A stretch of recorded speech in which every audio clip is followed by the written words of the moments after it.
newest 119er, Alpha 3 in the 166 Regiment.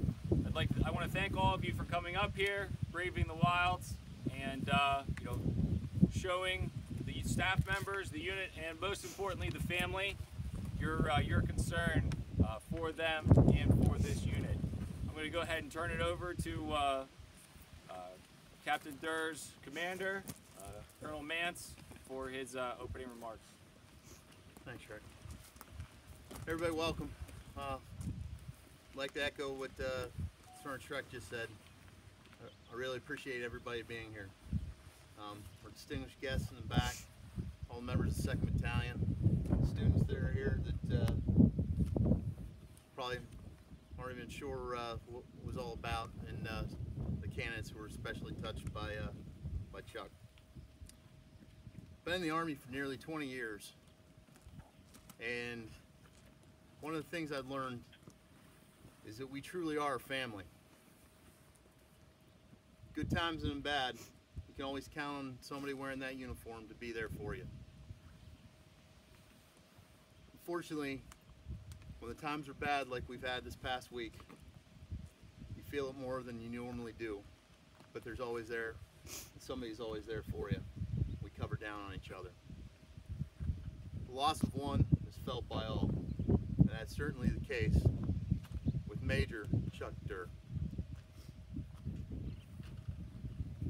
Anybody that had the privilege of knowing Chuck would know just what a dynamic, professional, and great person, man, soldier, officer he was.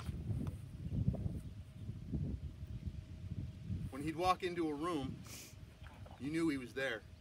He lit that room up.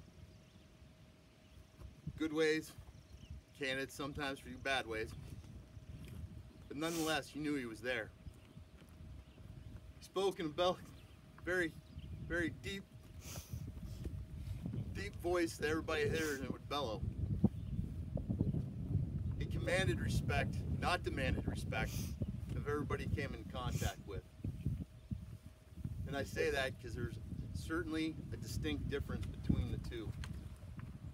He didn't need to demand anything. His presence did enough. Chuck loved being a soldier, he loved being an officer.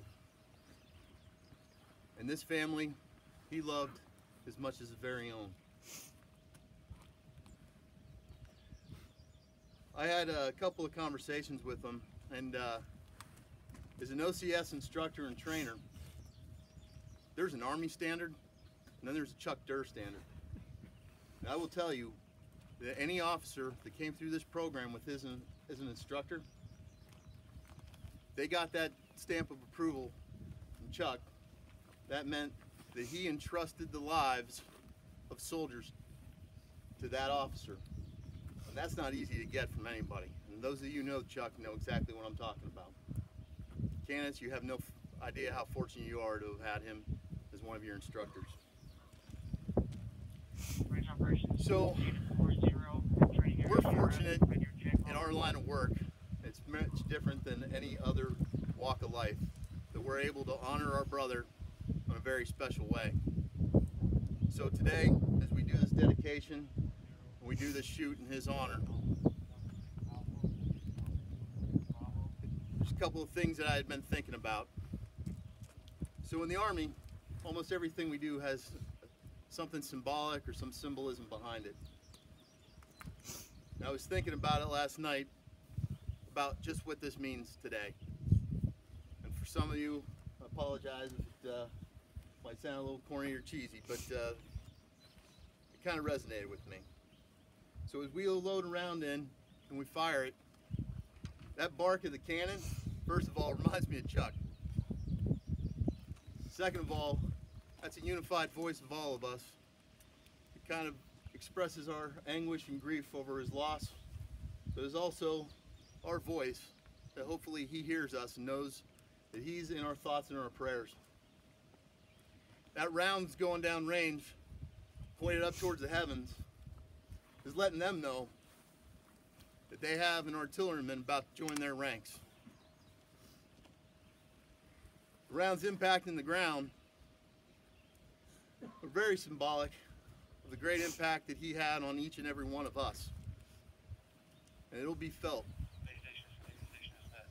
The name on the cannon, as we dedicate this to, is going to help preserve his legacy. Because every class that comes through here might not know Chuck. Those students won't know him. The instructor sure will. And they're going to ask, who's Chuck Derr? And I have a really fond part of my heart that knows that they're going to tell those stories, and his legacy is going to live on in those stories, and is going to affect the way that they're being taught. Probably even more deeply and longer lasting as paint fades. What doesn't fade is the memories within our hearts. These candidates back here, and the officers that were commissioned before him, who had him as their instructor, got that stamp of approval for him. And that legacy, through them, as they continue to serve and teach the lessons down to future generations, will ensure that Chuck's memory and the way he did things will live on for a very long time. I never like saying goodbye, ever. And whatever your beliefs, denomination, or anything else, I don't believe this is goodbye. This is, we'll see you later, and until we meet again. God bless you, Chuck, and we miss you. We'll never forget you. And boo height.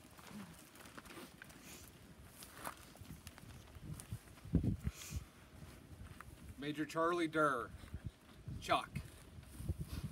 His career spanned over 24 years. Major Derr began his military career on 1 October 1992 as an enlisted private, as a specialist twice, and a non-commissioned officer in the 82nd Airborne. To the horizon as senior company grade field artillery officer. Major Derr exhibited a distinct passion for service to his nation that is beyond reproach. Having served in multiple positions of increased responsibility to include battery commander, army instructor, and brigade battle captain. In 2008, Major Derr served in Bravo Battery, 1st 108th FA of the 56th Stryker Brigade combat team in Iraq. During this mobilization, he served in multiple key leadership positions to include fire direction officer and platoon leader, where he processed over 100 missions and fired over 2,000 live artillery rounds. Once in Iraq, Major Derr's exceptional tactical knowledge and prior enlisted experience as an infantryman was leveled as he was assigned to one of the most diverse missions in theater. Initially, he served as a platoon leader on the route clearance platoon, and later as a platoon leader for the QRF, Quick Reaction Force, from Camp Taji. Subsequently, after his deployment to Iraq, Captain Derr was selected to command Bravo Battery, 1st 108th FA. Captain Derr entered the Officer Candidate School, OCS, as a platoon leader and instructor, Detachment 1, 2nd Battalion, 166th Regiment, on 12 February 2013. Where he directly contributed to the commissioning of nearly 500 second lieutenants enrolled in traditional and accelerated programs.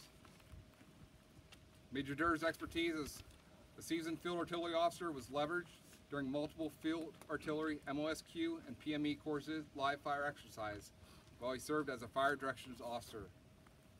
Additionally, Major Derr demonstrated his keen intelligence and expertise as a planner and staff officer on multiple overseas deployment training, ODT.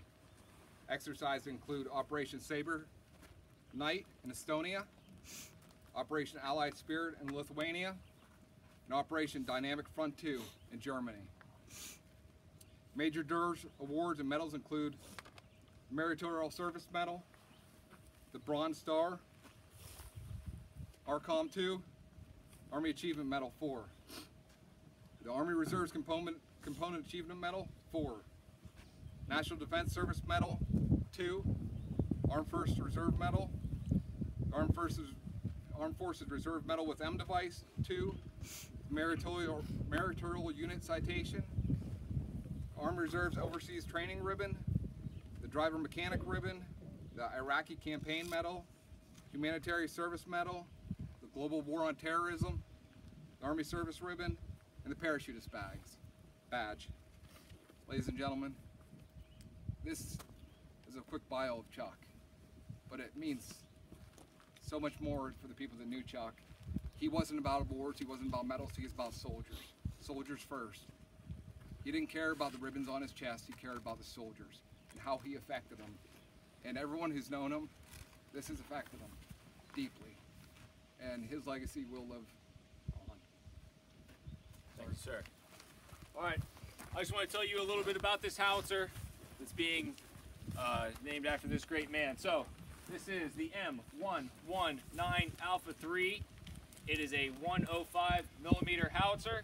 It contains the latest technology to integrate this weapon system into the combined arms operation of the United States Army. All of that sounds great, right? Unfortunately, it requires soldiers behind the cannon in the FDC and then over there on the hill to actually employ this weapon system.